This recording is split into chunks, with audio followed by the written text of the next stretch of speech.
everybody, Jeff, your executive gardener. Thanks for joining me. This is spring break here in Houston, Texas. I'm actually off this week. That's why I look so relaxed. Anyway, this is part 3 in the series of growing pepper plants from seed. So you see I have one of my seedlings here. It's not getting to be such a seedling anymore.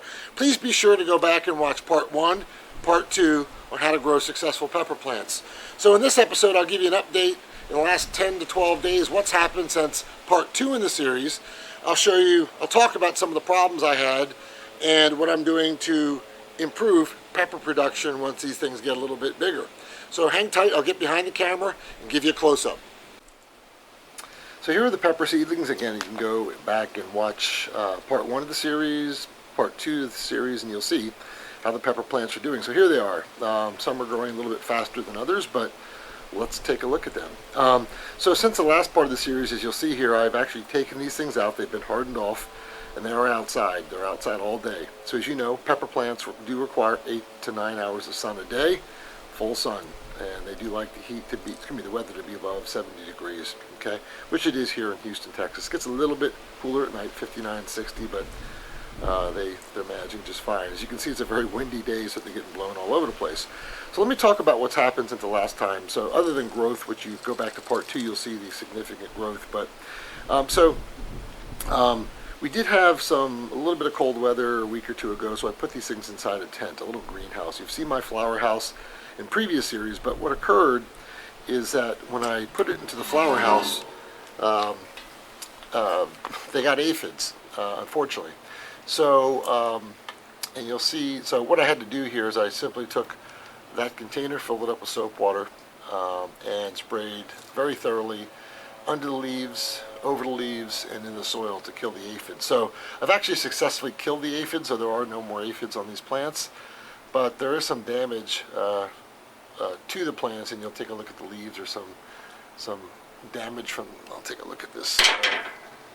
On these bigger leaves, you'll see some of the damage from the aphids that aren't on there anymore, but there's some spots on the leaves where the aphids, I guess, were burrowing in under the plant. So that'll go away over time. The other problem I had too is I went away for a few days and the soil got just too wet, and you never want to get your pepper plants too wet in soil. So I'm hoping over time that these spots will go away. And in addition, what I'm going to be doing is I'm going to be clipping the pepper plants from the top. You can watch a previous episode, but if you clip the pepper plants from the top as such, okay, with a pair of scissors, they will force more leaves to grow at the bottom. And those new leaves hopefully will not be damaged by the aphids and the impact of probably too much watering since I was traveling on business. So that's what I'm going to do, and I think they'll be fine. So what I did here, I replanted all of them in these 4x4 nursery pots.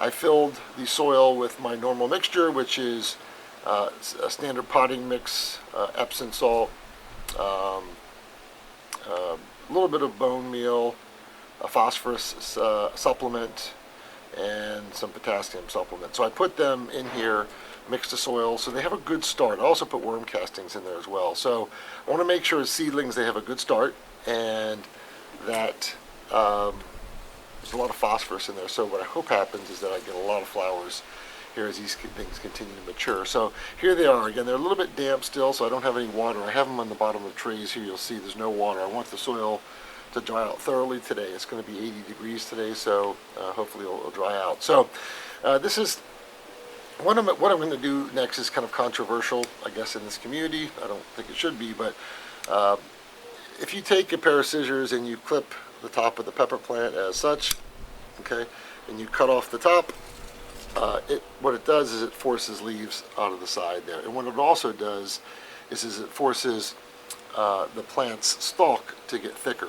So I want a more bushier plant, not a taller plant. And the reason why is that, as you can see here, in Houston it gets fairly windy, and I don't want to have to keep staking this thing up. I'd rather be at more of a bush than a plant.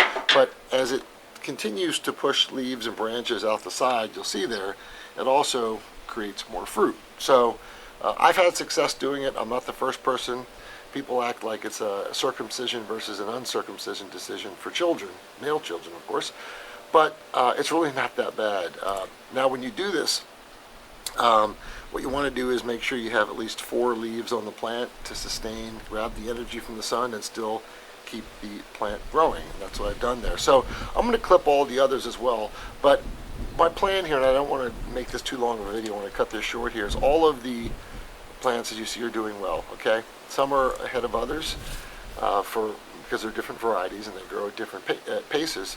But ultimately what I'm going to be doing here, probably in the next 12 days, the 4th update on the series, I'll be taking these and planting these things in the ground and staking them. So I'll probably put another 12 to 14 days in these 4x4 pots, and then they will go in the ground. So that's the update on the 3rd part of the series, growing pepper plants from seeds. Again, all of these have been grown from seed and they're all doing well. But as with any gardening, you do experience setbacks and issues you got to deal with. Here I had overwatering due to my travel and aphids. So I've dealt with both of those, and I think they'll make a comeback. So I hope you've enjoyed this 3rd part of the episode of growing peppers from seeds. Please give me a thumbs up if you like it. Also pass it on to a friend. This is a great garden community. We're all learning from each other. And I look forward to giving you an update on the 4th part of this series. Have a good one. Bye.